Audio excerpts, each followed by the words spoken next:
கண்ணியமானவர்களே, அஸ்ஸலாமு அலைக்கும். இது நோன்புடைய காலப்பகுதியினை நாங்கள் அடைந்திருக்கின்றோம். இந்த நோன்பினுடைய சிறப்புகளிலே, இந்த நோன்பின் மூலமாக எங்களுக்கு கிடைக்கின்ற விடயங்களிலே மிக முக்கியமான ஒன்று அஹ்லாக்குகள். ரசூல் ஸல்லல்லாஹு அலைஹி வஸல்லம் அவர்களுடைய என்ன குணநல பண்புகள் இருந்ததோ, அஹ்லாக்குகள் இருந்ததோ, நற்குணங்கள் இருந்ததோ, அந்த நற்குணங்களை, அந்த அஹ்லாக்குகளை உண்டாக்கி கொள்ளுகின்ற ஒரு பயிற்சியினை இந்த மாதம் எங்களிடத்திலே உண்டாக்க வேண்டும். இல்லை என்று சொன்னால் இந்த நோன்பை நோட்பதனால் ஒரு அர்த்தமற்ற ஒரு நிலைமையாகத்தான் அது காணப்படும். எனவே மிக முக்கியமான ஒரு விடயமாக இந்த மாதத்திலே நாங்கள் எங்களுடைய அஹ்லாக்குகளை மாற்றிக்கொள்ளக்கூடிய நல்ல பண்புகளை உண்டாக்கக்கூடியவர்களாக நாங்கள் இருக்க வேண்டும். அவ்வாறான முயற்சியினை நாங்கள் மேற்கொள்ள வேண்டி இருக்கின்றது.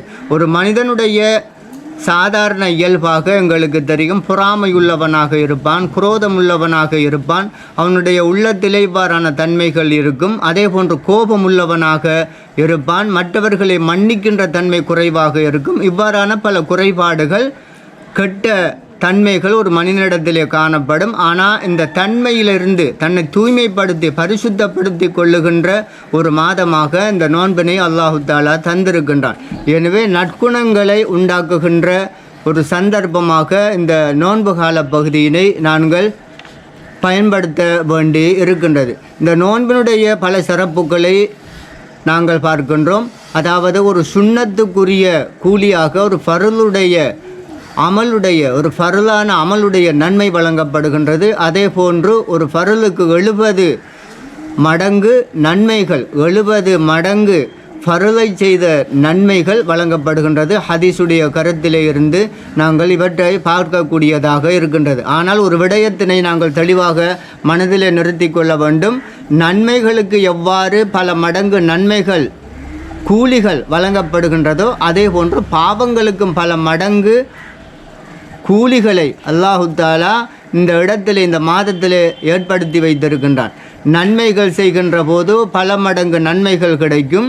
அதே போன்று பாவம் செய்கின்ற போது பல மடங்கு பாவமாக அது எழுதப்படும் என்பதனையும் நாங்கள் மனதிலே நிறுத்தி கொள்ள வேண்டும். இந்த மாதத்தை பொறுத்தவரையிலே அல்லாஹு தாலா தந்திருக்கின்ற மிகப்பெரிய பாக்கியம், முழு நேரமும் முழு நாளும் அல்லாஹுடைய ரஹமத்து இறங்குகின்ற ஒரு மாதமாக, நாட்களாக, காலங்களாக, நேரங்களாக இருக்கின்றது.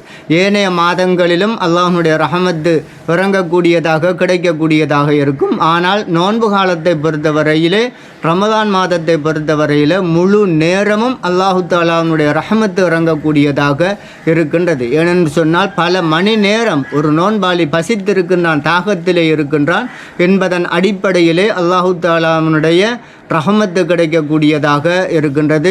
இந்த மாதத்தை பொறுத்தவரையிலே நாங்கள் அமல்கள் விடயத்திலே முழுமையாக நாங்கள் பயன்படுத்தி கொள்ள வேண்டும். முழு நேரத்திலேயும் பாவமான காரியங்களிலிருந்து எங்களை பாதுகாத்து கொண்டு நன்மையான காரியங்களிலே முழுமையாக ஈடுபட வேண்டும். அந்த அடிப்படையிலே குர்ஆனை ஓதுகின்றவர்களாக, குர்ஆனை பாராயணம் செய்பவர்களாக இந்த மாதத்தினை நாங்கள் பயன்படுத்த வேண்டி இருக்கின்றது. அதே போல் இஸ்திக்ஃபார் செய்பவர்களாக இருக்க வேண்டும். கூடிய காலப்பகுதியினை இஸ்திக்ஃபாரிலே நாங்கள் செலவழிக்க வேண்டி இருக்கின்றது. பேசுவதாக இருந்தாலும் நல்ல விடயங்களை பேசுபவர்களாக இந்த மாதத்திலே நாங்கள் இருக்க வேண்டும். அஸ்ஸலாமு அலைக்கும்.